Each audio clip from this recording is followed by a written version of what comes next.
আজকে নতুনগ্রাম স্কুলে সবুজ সাথী প্রকল্পে সাইকেল দেওয়ার এই অনুষ্ঠানে আমি আসতে পেরে নিজেকে ধন্য মনে করছি। কারণ ছোটোবেলা থেকে আমি স্কুলে একজন ছাত্র ছিলাম, জুনিয়র হাই স্কুল যখন ছিল আমাদের এখানে। যাই হোক, খুব ভালো লাগছে আমরা সেই আমাদের স্কুলে এসে আমার মনের কথা, আমাদের সরকারের কথা, আমাদের দেশের কথা বলার সুযোগ পেয়েছি। এর জন্য আমি আমার স্কুল কর্তৃপক্ষ স্যারদেরকে ধন্যবাদ জানাই আমার অন্তঃস্থল থেকে। এবং এখানে উপস্থিত আমার ছোট ছোট ভাই বোনেরা যারা আছো তাদেরকেও আমি আমার অন্তঃস্থল থেকে ভালোবাসা ও শুভেচ্ছা জানাই। আজকে আমাদের পশ্চিমবঙ্গ সরকারের যে 95টি প্রকল্প আছে তার একটা অন্যতম হলো সবুজ সাথী প্রকল্প। অনগ্রসর দপ্তর পশ্চিমবঙ্গ সরকারের এই যে সবুজ সাথী প্রকল্পটা কি জন্য মানুষের সামনে আমরা কিছু কিছু জায়গায় গ্রামে গঞ্জে শুনি যে স্কুলে খেতে যায়, ওই সাইকেলটা দেয় হচ্ছে, সাইকেলে চেয়ে ঘুরে বেড়ায়। এই পরিকাঠামোগুলো, এই ব্যাপারগুলো আমরা যখন করতাম আমরা চিন্তা করতাম আমাদের যদি এরকম সুযোগ সুবিধা আসতো। আমরা যখন সেই সময়ে পড়াশোনা করেছি তোমাদের মতো বয়সে, আমরা যখন এখান থেকে স্যান দিয়ে স্কুলে যেতাম আমাদের 4 কিলোমিটার সাইকেল চালিয়ে যেতে হতো, 5 কিলোমিটার সাইকেল চালিয়ে এখান থেকে যেতে হতো। আগে খুচিটিপাড়া কলেজ যেতাম, এখান থেকে সাইকেলে করে বা যে কোনো যানবাহনে করে যেতে হতো। আমাদের নেত্রী মমতা বন্দ্যোপাধ্যায় পশ্চিমবঙ্গের 10 থেকে 12,000 সরকারি এবং বেসরকারি স্কুলে যেভাবে এই যাতায়াতের যে একটা সুনিশ্চিত নিরাপত্তা, ঠিক টাইম মতো প্রাইভেট করে কেউ যদি বা কোনো বাজার করে বাড়ির সংসারে কোনো কাজ করে এসে যদি স্কুলের টাইমটা মেনটেন করতে হয়, ওই নদীর ধার থেকে যারা আসে আমাদের এই স্কুলে পড়াশোনা করতে, তাদের এটা কতটা প্রয়োজন তারাই বলবে, তারা বুকে হাত দিয়ে বলবে। আমি অনুরোধ করবো তোমাদের যাই বয়স হয়েছে এই সাইকেলটা কতটা প্রয়োজন ছিল। আমরা আমাদের নেত্রী মমতা বন্দ্যোপাধ্যায় এই খুব সীমিত সময়ে 3টে গ্রামে কোনো কমপ্লিট হয় নাই, তারই মধ্যে যে সমস্ত সমস্যা এর আগে যে সরকার ছিল যে জায়গায় দাঁড় করিয়ে দিয়ে গিয়েছিল তারপরে থেকে যেভাবে টেনে এনেছে পরিকাঠামোগত এই সমস্ত শিক্ষা প্রতিষ্ঠানগুলো। আমরা যখন পড়াশোনা করতাম কোনো দেওয়াল ছিল না, শুধুমাত্র গোটা 3-4 বিল্ডিং এর মধ্যে সীমাবদ্ধ, 2-4টে ঘরের মধ্যে সীমাবদ্ধ ছিল। এই যে পরিকাঠামোগুলো হচ্ছে আজকে আমরা দেখেছি, তখন যে ছাত্রী পড়াশোনা করতো তার থেকে অনেক বেশি ছাত্রছাত্রী এখানে আসছে। তাদের জন্য পরিকাঠামো প্রয়োজন হয়েছে, বেড়েছে, সরকার সেগুলোকে চোখ কান দিয়ে সেভাবে এগিয়ে নিয়ে গিয়েছে। পরবর্তী স্টেজে আপনারা দেখেছেন অনলাইন মোবাইল সিস্টেম চলে এসছে, যেটাতে সময় সব ব্যাপারে সংক্ষেপ, মানুষের সময়ের দামটা বিশাল।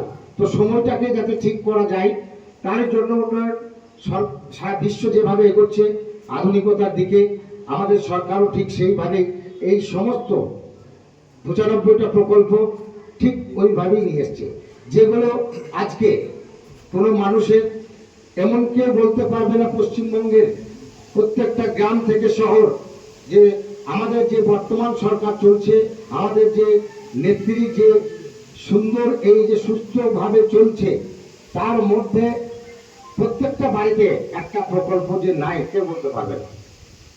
তা যাই হোক, আমাদের নেত্রী শব্দকে সফল করতে হবে, যা কিছু করছে শিক্ষার জন্য এটা ভাবতে হবে তোমাদেরকে। এই কারণে সাইকেল দিয়েছে, সাইকেলটা গুরুত্বটা কি জন্য, সাইকেলটা যাতে পড়াশোনাটা ঠিক মতো করা হয়। মোবাইলটা দিয়েছে কি জন্য, যাতে পড়াশোনাটা ঠিক মতো করা হয়। তো সব ব্যাপারে একটাই উদ্দেশ্য, পড়াশোনাটা তোমাদের কাছে। আমাদের স্যাররা রেডি আছে, তারা ঠিকঠাক মতো তাদেরকে খাটিয়ে নিতে পারলেই তোমাদের হবে। যাই হোক, এর সাথে সাথে আর একটা কথা, আমাদের এই এলাকায় আমাদের ছোট ছোট ভাই বোনেরা আছো, 17 বছর কি 17.5 বছর কি 15 বছর বয়সে অনেকের সাথে অন্যভাবে প্রেক্ষাপট দিয়ে তারা গিয়ে বিবাহ বন্ধনে আবদ্ধ হচ্ছে, যেটা বারবার নক করা হয়েছে। এলাকার মানুষ, এলাকার সমস্ত ছাত্রছাত্রী যারা আছো, আবারও বলছি এই জায়গা থেকে দয়া করে সরে এসো, অনুরোধ করছি। কারণ আমাদের এই এলাকার অনেক কিছু সমস্যা হয়েছিল, আমরা এতদিন পর্যন্ত হয়তো তাদেরকে সেই সমস্ত শাস্তির জায়গা থেকে কোনো রকম করে এনে বুঝিয়ে সুঝিয়ে চলছে, কিন্তু জায়গাটা এমন পর্যায়ে চলে গেছে বাল্য বিবাহকে কেন্দ্র করে।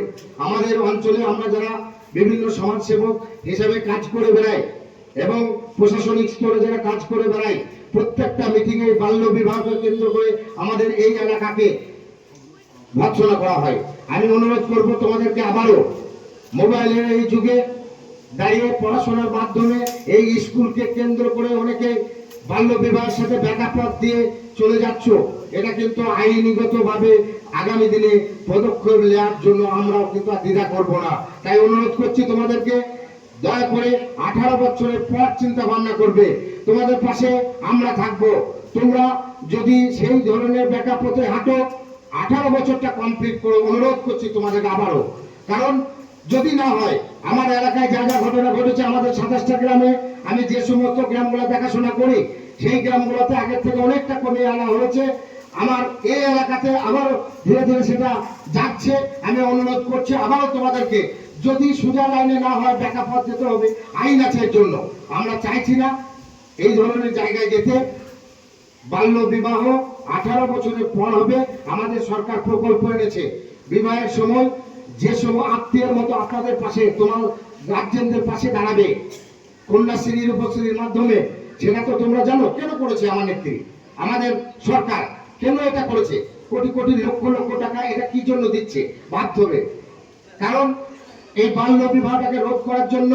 এবং স্কুলে পড়াশোনাটা 18 বছরের আগে পর্যন্ত যে সমস্ত যেখানে যে যা পড়াশোনা করছো, পড়াশোনার ধ্যানটা আগে রাখতে হবে।